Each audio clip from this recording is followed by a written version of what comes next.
আমি চ্যালেঞ্জ করে বললাম মির্জা ফখরুল ইসলাম আলমগীর এবং মির্জা আব্বাস সর্বপ্রথম তাদের আসন থেকে বিপুল বড় পরাজয় বরণ করবে।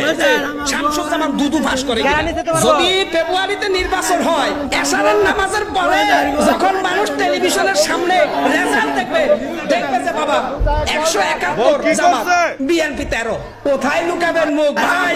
সেই সময় আসতেছে হারিকে এবং ঘূর্ণিঝড়ের মতো শেষবারের মতো শেষ কথা বলে বিদায় নিব।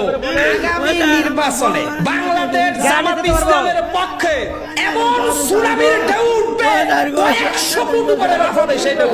সেই ঢেউর নিচে বিএনপি সহ সকল খুচরা রাজনীতিবিদ দলের নেতারা হাবুডুবু খাবেন এবং আপনারা ডুবন্ত অবস্থায় মৃত্যুবরণ করবেন।